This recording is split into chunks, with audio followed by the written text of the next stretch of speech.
Hello, everyone. Thanks for tuning back in once again to Authentic Black Goddess TV. I apologize for being so tardy, people. So as you're coming in, please go ahead and subscribe to the channel if you haven't done so. Be sure to click the notification bell and click the word all so that you're notified each time the Queen Goddess goes live. Don't forget to follow me on Instagram at QueenAhmadiyyah, on Instagram at divine_goddess_27, and on Twitter at dgoddess27. You can find my podcast on Anchor and Spotify. It's called Low Frequency Hertz. Hello, Sylvia, Carlos, Lee Harv, Michael, Kenla, Arkeithia, AV the Greats, Marietta, Goodness Radio Boat is Black. All right. So let's get started, people. I'm already late. I do apologize. Tonight we're going to be talking about a notorious killer. His name is Richard Kuklinski. Okay? Known as the Iceman. Hey, Monica. Now, that's okay, Queen. I hope you had a good day. Thank you, beloved. I hope you did too. You're so sweet. Now, with that all being said, let me just tell you a little bit about Richard Kuklinski. Now, some people call him a serial killer, but by definition, he actually is not a serial killer. Let me explain the difference. Now, you know I'm a serial killer expert. Okay. So, serial killers kill 3 or more people over a period of time, and they have a cooling off period in between. Which means like they could kill somebody today and they may not get the urge to kill somebody else until next month. And then after that, they may not want to kill somebody else until 3 or 6 months from then. So that's classified as a serial killer because of the amount of victims they kill over a period of time. And they have like time lapses in between. Now, Richard Kuklinski is not a serial killer because the one thing that he does that most serial killers don't do is he killed for money. Okay, he was a hitman. A hitman is not a serial killer. Serial killers don't go out here and kill people because they're getting paid to do so. They go out there and kill people because they have some type of personality flaw, whether they're psychopathic or sociopathic, and then that drives them and gives them the urge to go out and murder. Okay, because they get joy out of it. They experience euphoria from killing. All right, a hitman experiences joy from making the money. Now, with that all being said, Richard Kuklinski, had he not been getting paid for it, well, maybe he could have been classified as a serial killer. And maybe he was a serial killer that just got paid. Who knows? But he's not technically classified as one because he worked for the Mafia. Okay, he worked for the Gambino crime family, and he also worked for the DeMayo crew. Now, I know y'all think that's funny. DeMayo crew. Y'all know who I call that, right? That was literally the name of one of the Mafia crew that he worked for. Okay, and I'm going to be doing a true crime story on them next week. All right. He was from Bayonne, New Jersey, and from the border. Hello, all my wonderful royals and mods. Be on that with the trolls. Let me tell you something, people. Mods, let me tell you about the trolls. If the trolls put anything vulgar, disrespectful, whatever in the chats, before you delete their comments, screenshot it. Okay? Screenshot it and send it to my email. I'll tell you why later. All right? So with that all being said, let's get ready to get into it, people. Let me get my receipts up and get this other chat open.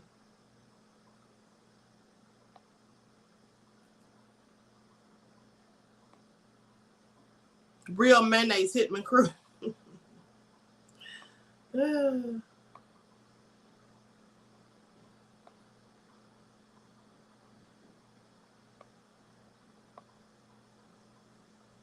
Queen, you be too crunk. Thank you, LaMarcus. Yes, sometimes I do. I absolutely do.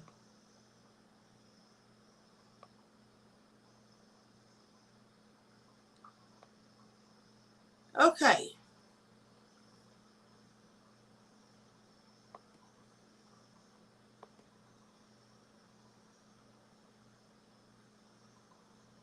Now, hopefully this other chat would work.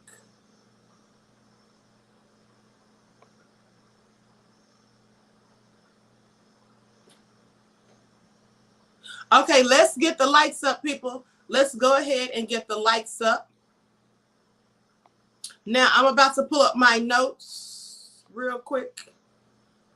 And I have some video that I'm going to show you that Richard Kuklinski did some interviews before he died.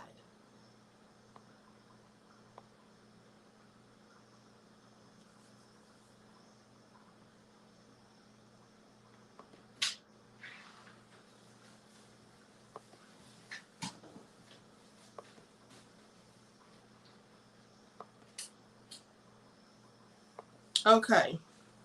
Do you want to see an option?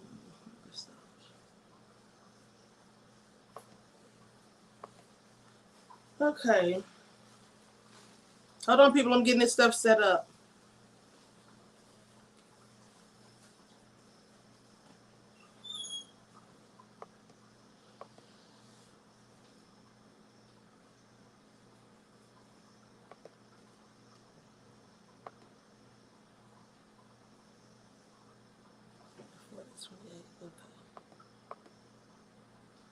All right.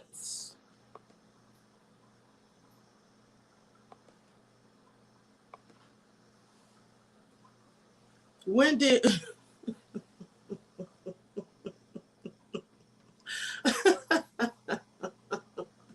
now Instant Black TV? Why are you coming in here with that BS already?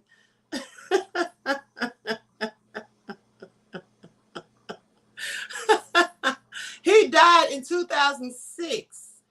Oh my goodness, you all are terrible. I can't catch a break. Oh, okay, hold on. Let me get this on the screen. Oh my goodness.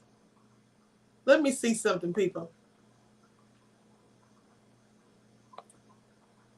Hold on, let me save something to my computer real quick.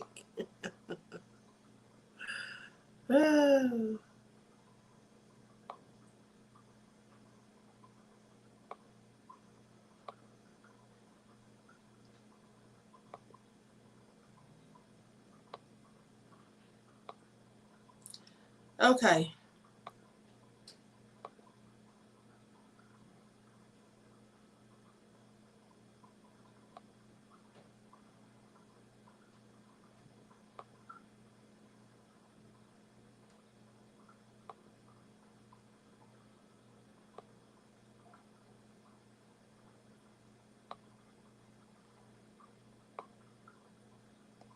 All right, people, here we go.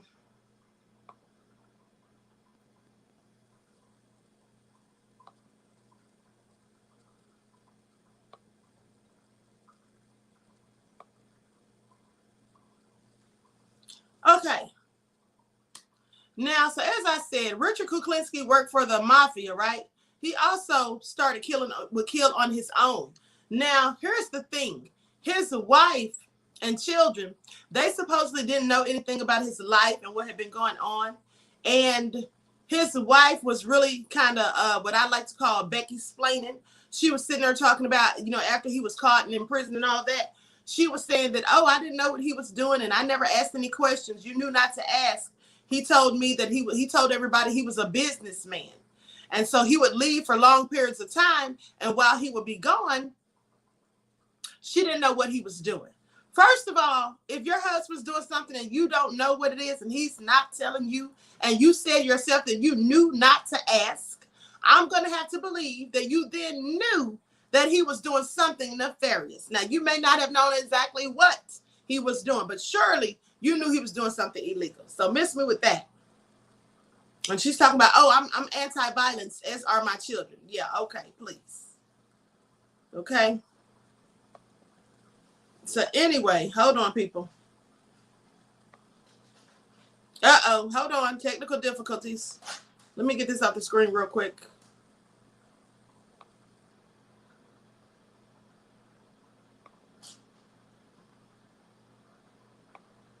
I'm going to have to pull this up another way.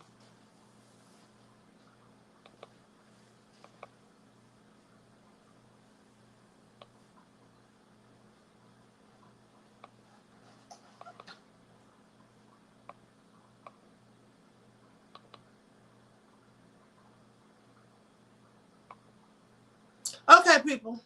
I'll figure that out in a second. But in the meantime, in between time, let's get to the receipts. Yes, they know they play dumb, so they don't get caught too.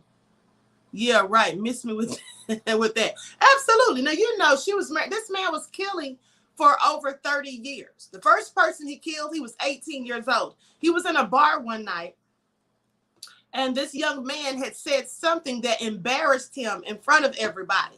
So he waited around, and when he saw his chance, he killed him. Okay? That was the first time he killed someone. Now, the spouse always say they didn't know they were committing these murders. But if your murder significant other wants to stay out of certain rooms in the house, wants you to stay out, then that means something is wrong. Yes, and if they're gone for long periods of time, whose husband just ups and leaves for days at a time and simply tells you he's a businessman? What kind of business you talking about? Okay, please. So anyway, let's get to these receipts.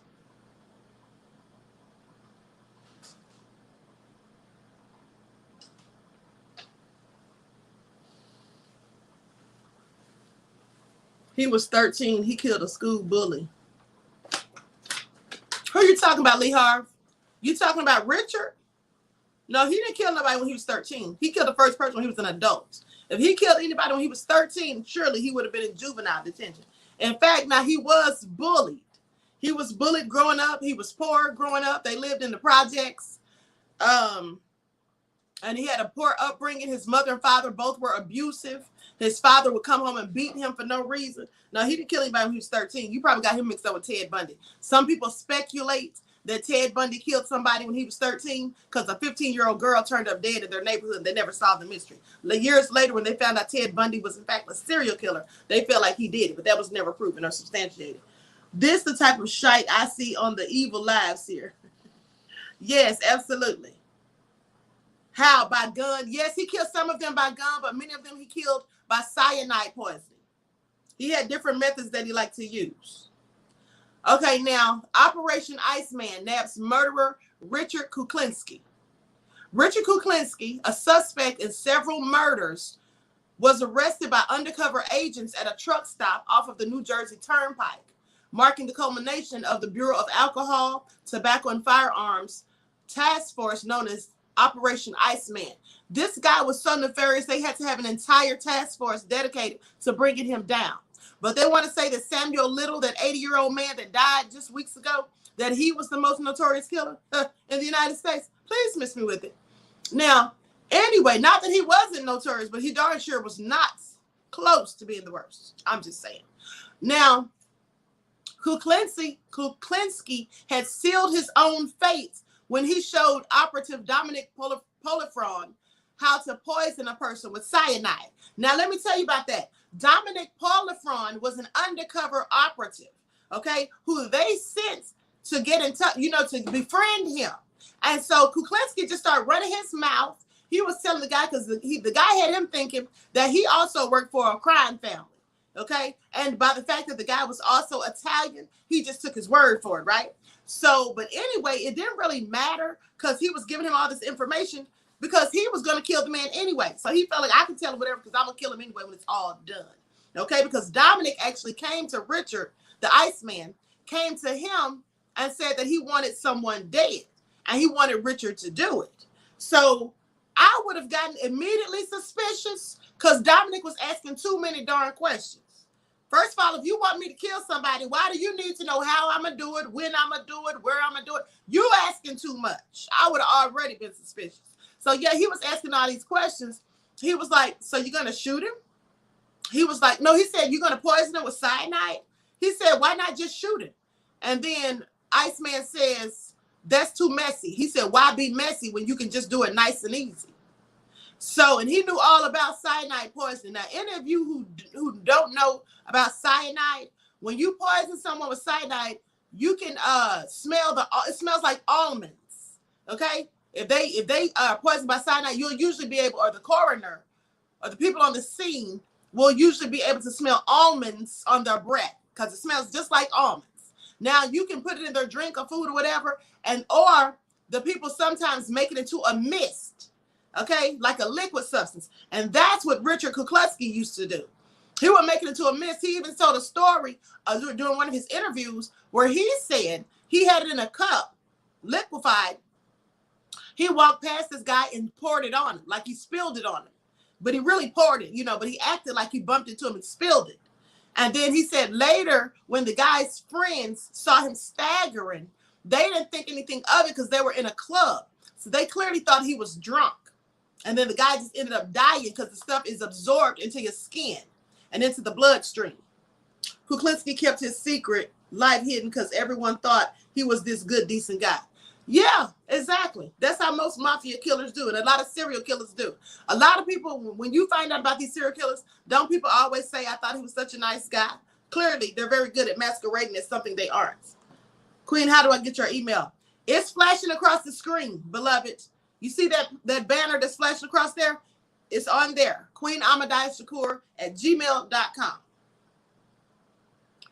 Okay, so now he told Dominic Polifrone how to poison a person with cyanide. Now, the first murder authorities were able to link Kuklinski to was that of George Melibrand, whom he shot over a debt in 1980. And then he stuffed the man's body into a drum. Now, let me tell you about this. So this man owed him money. And so he decides he wants to go get his money from him this day. So when he gets there, the man doesn't have it. And the man's trying to, the man told him before he got there that he didn't have it and trying to run game on him or whatever. So he goes to the guy's house to talk about it. Now, he actually went there to kill him. But the guy probably thought he was coming to talk about it. So when he gets there, he said that when you look, he said, if there's a light on, you can literally look through someone's peephole and see if they're coming to the door. So he said the guy made the mistake of looking out the peephole, and he saw the guy looking out the peephole. So he just shot him through the door. Okay. And then he took the guy's body and put it in a 50-gallon drum and hid it behind a hotel. I think it was a hotel or a restaurant. But anyway, he hid it back there. And every day, I believe it was a restaurant, because every day he would go there to eat and he would still see that drum and nobody knew what was in it. And then one day he came there and the drum was gone. And he wondered where it was and who moved it, but he wasn't going to ask because he'd been telling on himself. Now, they say he killed him over a debt in 1980. He then stuffed Melibrand's body in a 55-gallon drum in Jersey City. In July of 1981, Kuklinski's partner, Louis Maskey, mysteriously disappeared on the eve of an illegal business transaction, but there was no evidence linking Kuklinski to the incidents. When his body turned up in September of 1983, authorities determined that Maskey had been shot in the head and kept frozen since the day of the disappearance. And his body was then dumped 2 years later. Now, that's another thing that he would do.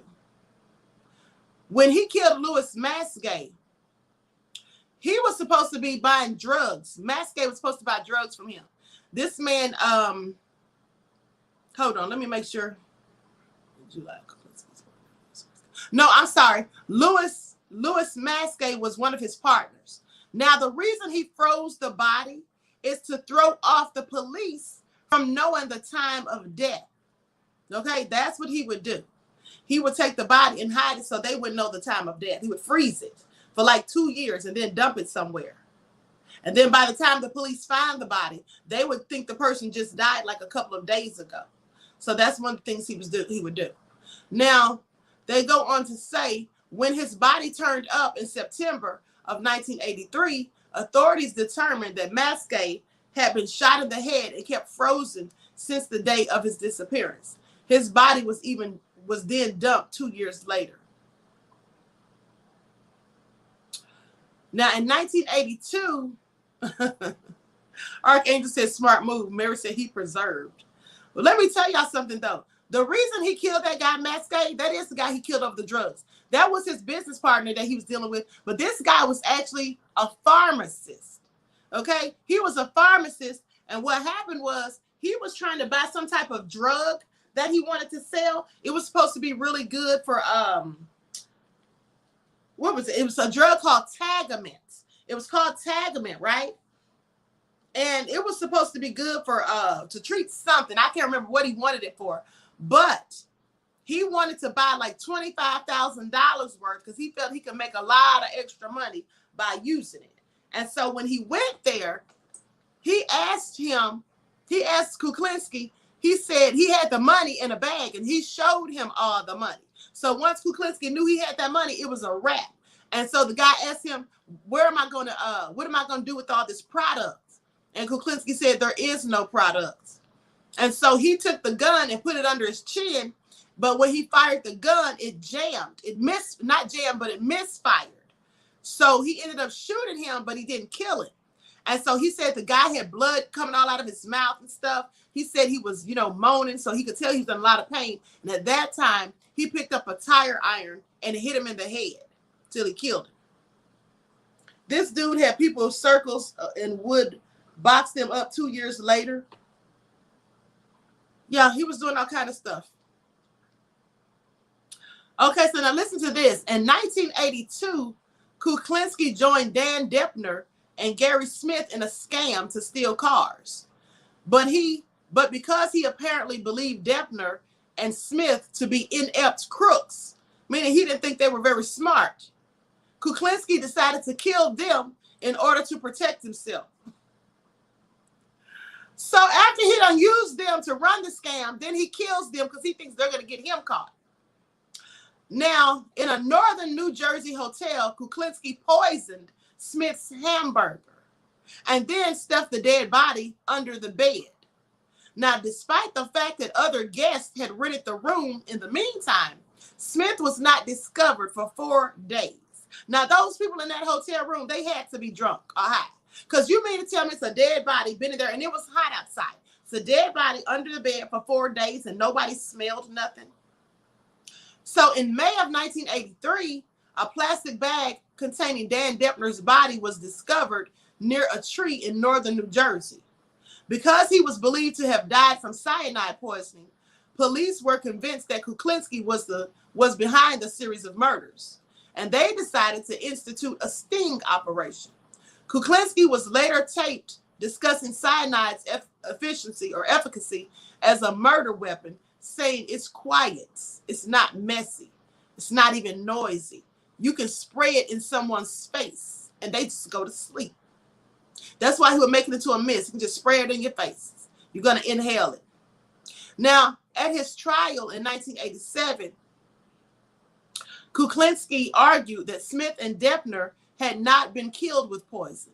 Indeed, it was difficult to prove murder by cyanide, since the poison leaves few traces behind.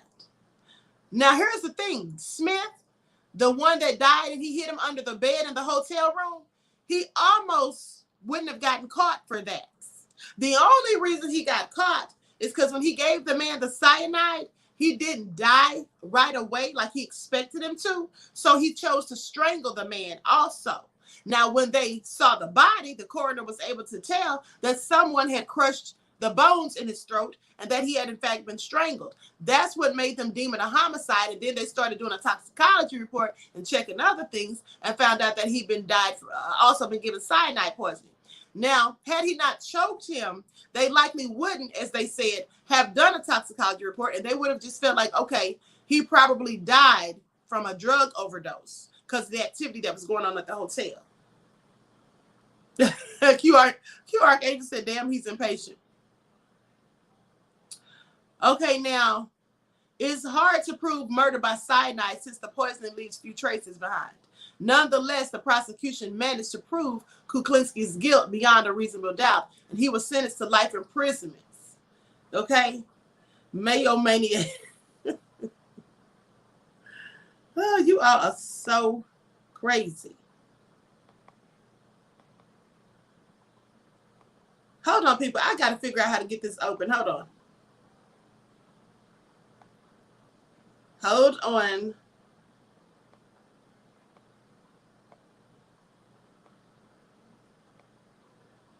I'm going to show y'all some of the crime pictures.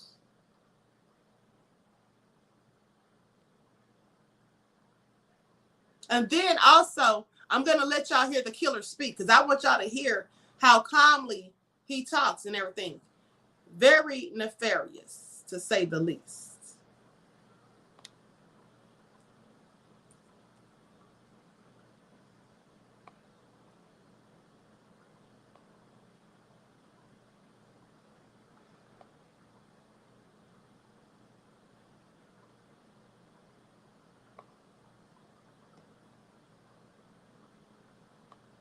Okay, let me try this again, people.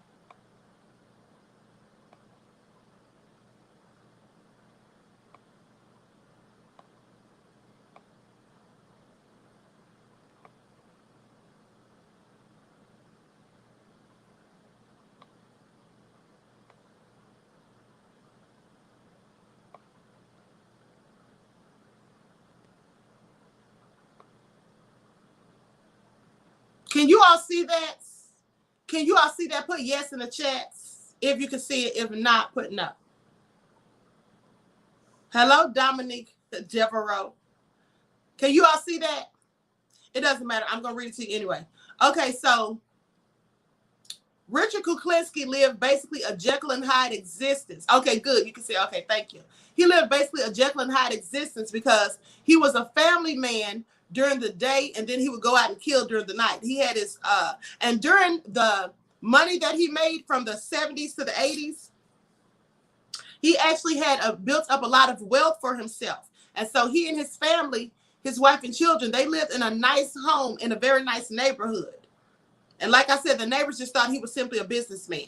Okay, now he was born April the 11th of 1935, and he died March the 5th of 2006. He was a notorious contract killer, is what he would be described as, not a serial killer.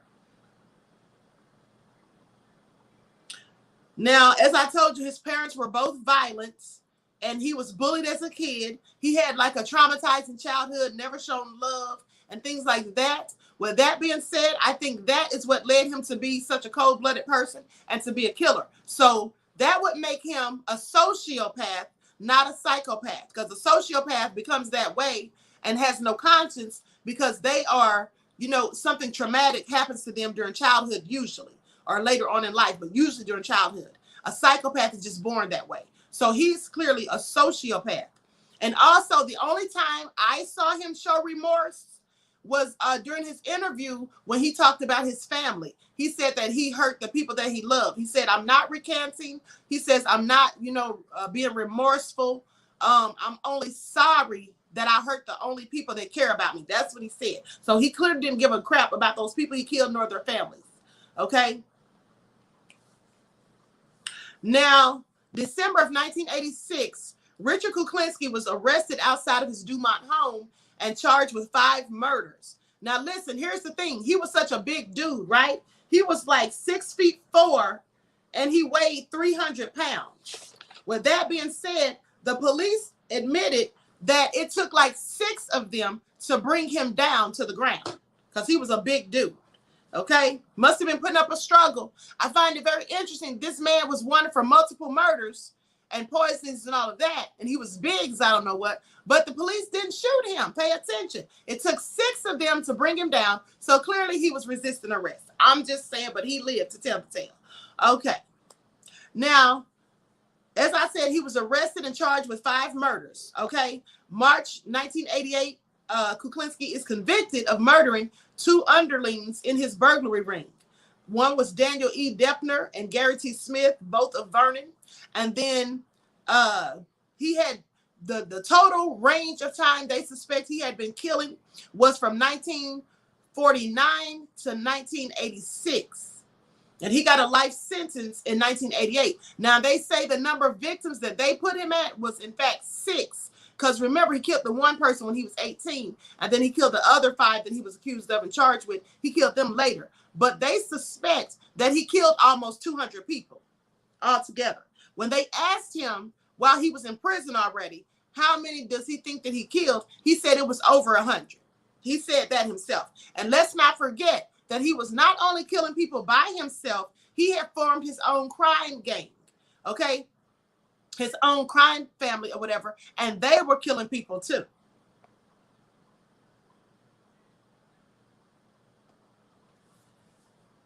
Okay, so there was Charlie Lane. Charlie was murdered in 1949. That was the young man he killed when he was 18. And then George Malibrand. George was 42. He was murdered January 31st of 1980.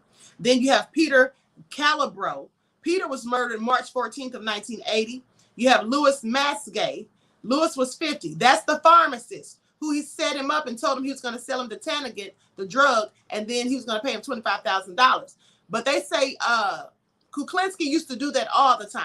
When he wanted to kill people, he would always set them up with a fake business transaction and then get them there and murder them. Now, Louis Masgay was 50 years old. He was murdered in July of 1981. They didn't find his body until 1983, remember. Now, Paul Hoffman, age 51, was murdered on April the 29th of 1982. Gary Smith, Depner Dan, they both died. Hold on. Oh, no, I'm sorry. That's something else. Okay, so Kuklinski died March the 5th of 2006. He was 70 years old, and he died in Trenton, New Jersey. Now, he has 2 sons from his first marriage, 2 daughters, and he was charged and convicted of 5 counts of murder, but suspected to have been involved in more than 100. Okay, some of the other names that he went by are the Polak, Big Rick, and the Iceman.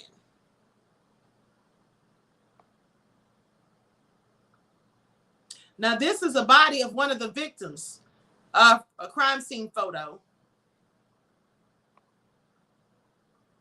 As you can see, this next person's body, this is going to be Louis Masgay, the pharmacist whom he killed, and then froze his body. Okay, it says he disappeared in 1981 to go to a guy to sell him a large amount of videotapes at a discounted price.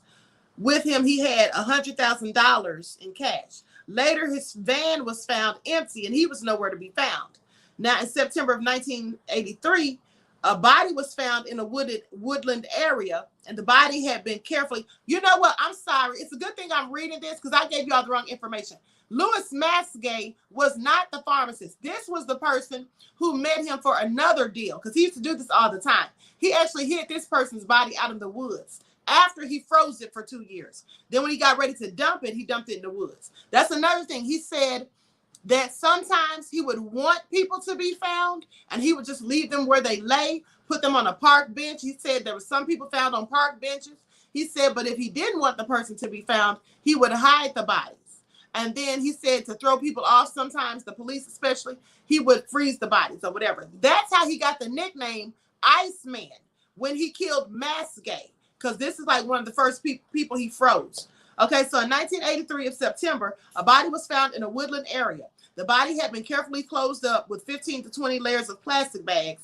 After the medical examiner removed the bag, he found that the man had been killed with a single shot in the back of his head. However, while the corpse had been decomposing for some time, the medical examiner got curious due to some of the composition that was not in the usual way.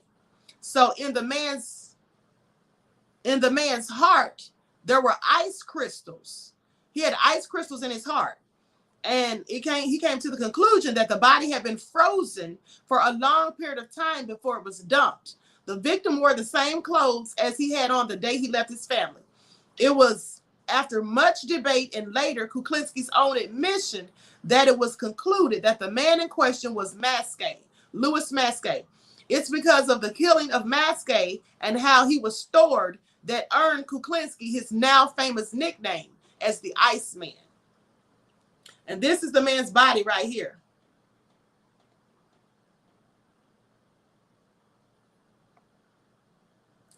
Now, in 1986, Kuklinski was arrested and charged in connection with the murders. The first, George Malibrand band, was killed in 1980 after he met with Kuklinski. And then the second was Louis Masgay, who sought a videotape deal. Now, he was last seen in 1981 and was partially decomposed body was discovered 15 months later. Okay.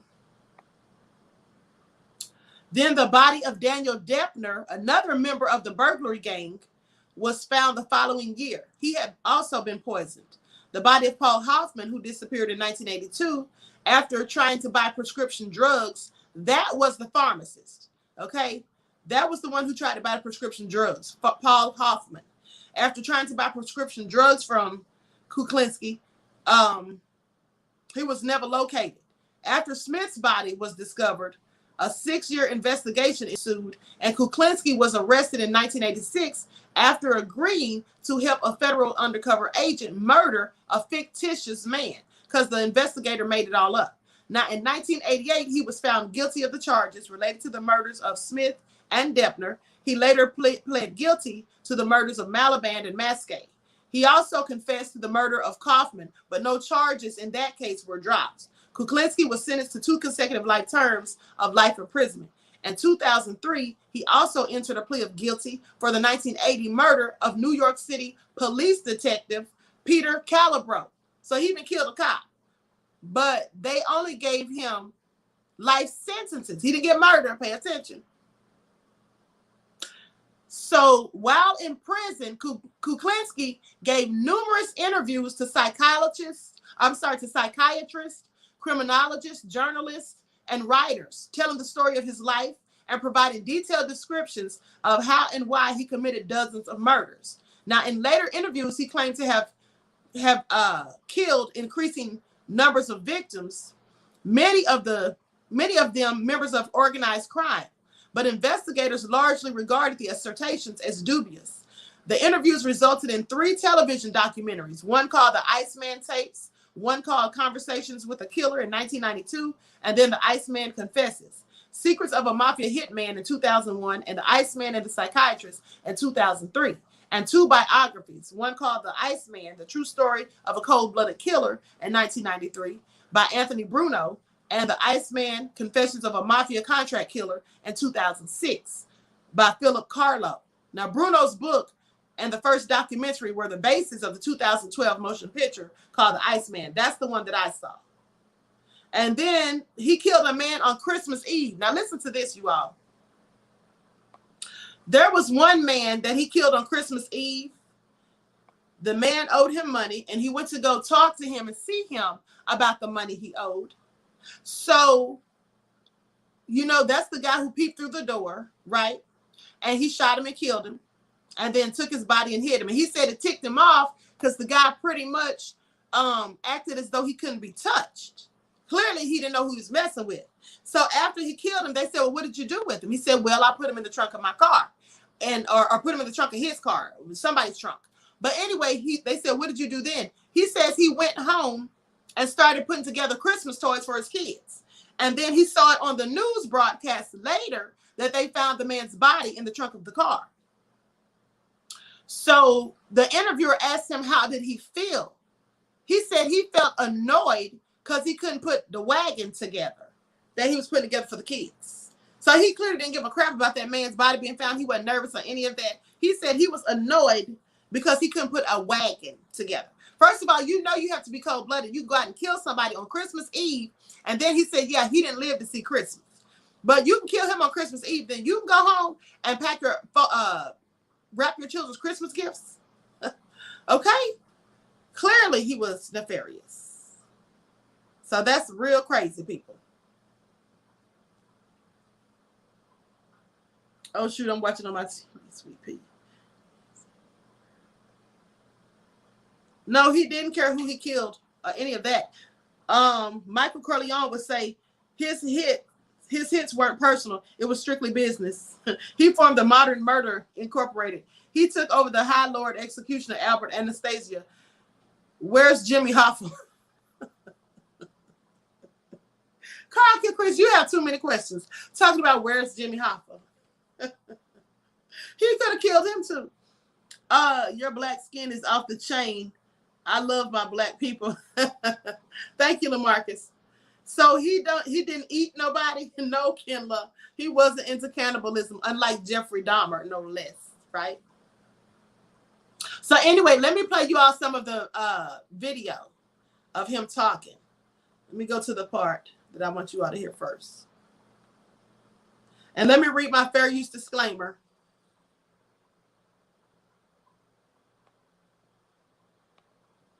Okay.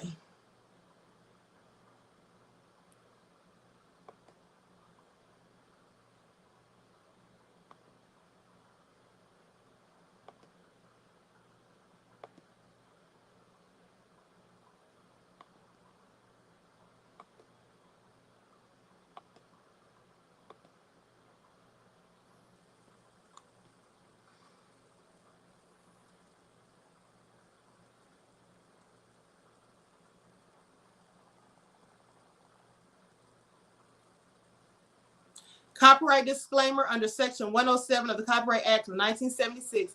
Allowance is made for fair use for purposes such as criticism, comment, news reporting, teaching, scholarship, education, and research. Fair use is use permitted by copyright statute that may otherwise be infringing.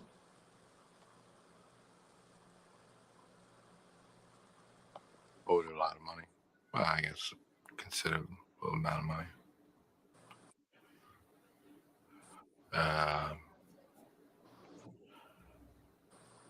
He thought he could hide behind the door. It was a nice door, expensive door. Anyway, most people don't realize that when you come to answer a door, if there's light in the background, the person on the outside can look through the peephole and see the guy coming to the door. So he came to the door, I asked who it was, and he looked through the peephole. And he never saw what hit him. For Richard Kuklinski, murder had become a way of life, and the macabre became the commonplace. Would you ever use a chainsaw? I mean, To cut someone up? Yes. I've done that. To dismember them, yes. Not to kill them, no. what was it like to cut somebody up with a even though the guy was dead? How did it feel to cut some guy up with a chainsaw? I didn't have any feeling one way or the other. That just happened. That's the way it had to be. Messy. Yes. Yes, it was. Did it make you sick? No. I've had requests where the guy wanted the guy's tongue cut out. And he also wanted his tongue put in his rear end. So I believe there was a definite point he wanted to get across.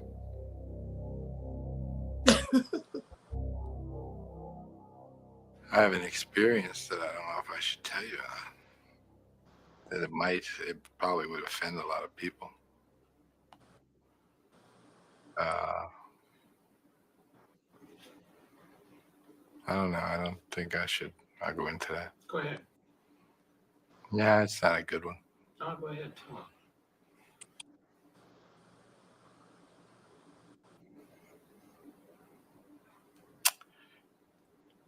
There was a man, he was begging and pleading and praying, I guess.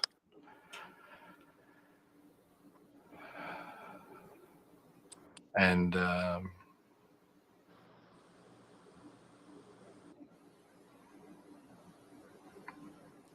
he was pleased God and all over the place.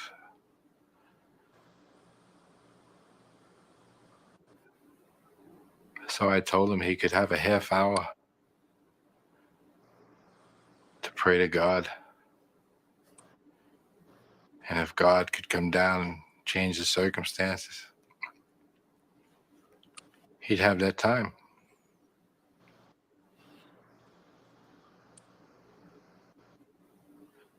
But God never showed up. And he never changed the circumstances.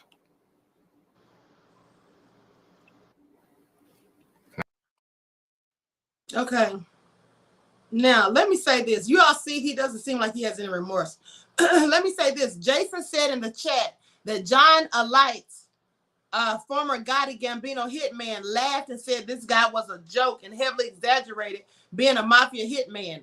A real "are you kidding me" reaction. He has a YouTube channel with many interviews. Let me say this. It sounds like he's the one lying. You mean to tell me John Alight is a former Gotti hitman? So he was a hitman doing the same thing he's claimed to have done. And he has a YouTube channel and does interviews. Please make that make sense. Now, if anybody's lying, clearly it's him. And this man didn't start telling about his murders until he was already caught. By then, the police already suspected him in numerous murders. So apparently he was doing some killing, okay? And not to mention the police had evidence, and that's how they caught him. Also, there were so many people he suspected of killing. That's why they had to start a task force just to bring down one man. So this John Alight, a former Gambino hitman, how does he have a YouTube channel and why isn't he in prison? I'm just curious. He has no remorse. He has no human emotion in him. Absolutely.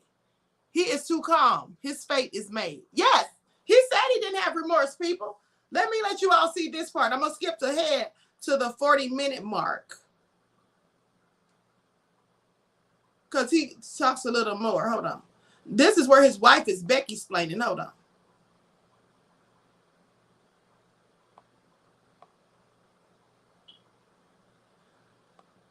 And then I'm going to go ahead and wrap this up.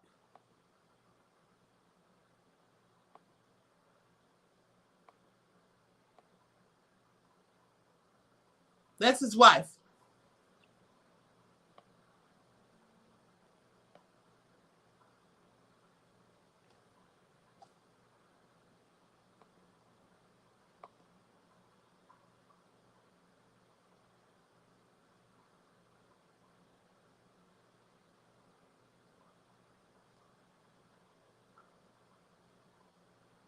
Hold on, that's not what I want to show. Hold on.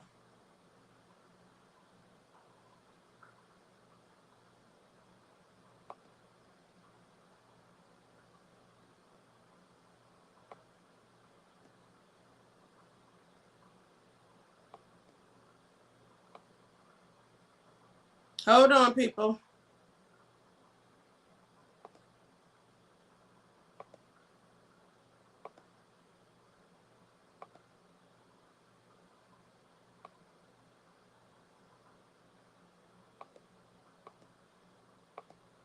Look at, I came from New York. Hey, boy, fill my tray. So I got this long metal spoon. I'm filling the compartment with the beans or whatever it was, and it's starting to drip over. So I stop. And he looks at me and he says, he throws everything on the counter. And he said, boy, when I tell you whoop it on me, you whoop it on me. And he's got an empty tray and he puts it back out. Whoop it on me, huh?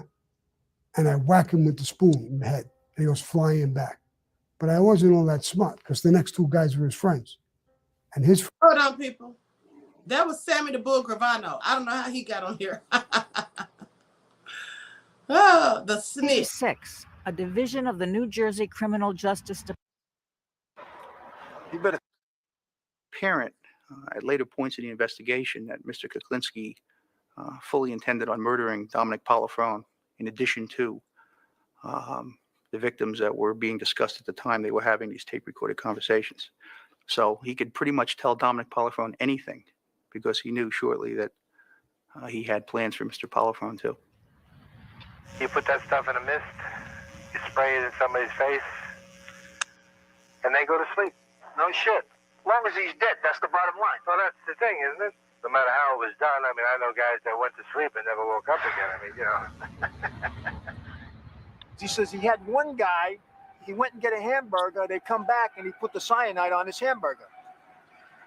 And we're sitting down and he's telling me, he says, you wouldn't believe it. He says, I'm waiting for this guy to keel over. He says, because once you eat cyanide, usually you'd roll over and that's it. He says, this guy had the constitution of a fucking bull. He says, you wouldn't believe it.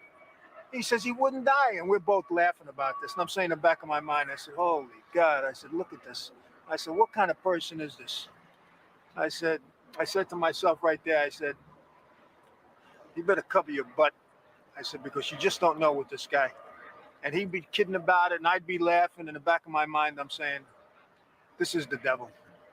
No question about it, this is the devil.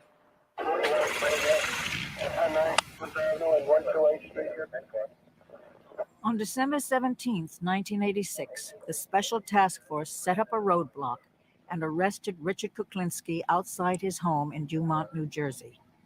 They felt they had all the evidence they needed for a conviction. The whole road was blocked off with cops. Okay. So there you have it, people. You see he didn't have any remorse, right? None whatsoever. And he was laughing after he poisoned that man with cyanide and the man didn't even die. Yep, another devil with skin. Absolutely. Yes, he does serve Satan. Absolutely. Because how could you do all of that murdering and killing and you have no empathy, sympathy, or remorse? It's all crazy.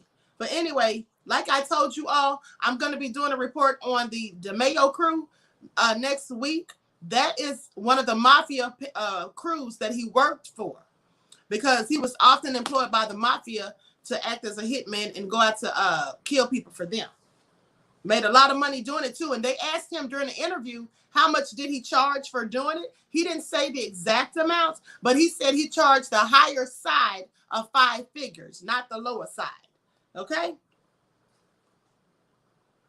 So with that all being said, nothing but killers. Absolutely, Paris. So with that all being said, that has been your True Crime Saturday episode. I'm going to go ahead and conclude this broadcast. Queen, you be on it. Thank you, LaMarcus. Thank you. LOL, the Mayo crew. Yes, it's called DeMayo. D-E-M-E-O, but it's pronounced DeMayo. Yes, DeMayo crew. That's literally who they call themselves. I love it. So that all being said, I'd like to thank you all for tuning back in once again to Authentic Black Goddess TV. Make sure that you like and share the video. Please get the thumbs up. Also, please subscribe to the channel if you haven't done so already. Be sure that you tune back in tomorrow. I'm going to be going live at 1 o'clock. Okay, that's probably the only live I'm going to do tomorrow, but it'll be about 1 o'clock. So with that all being said, I wish you all love, peace, and prosperity. Enjoy the rest of this evening. And until next time, Royals, I will talk to you all again soon.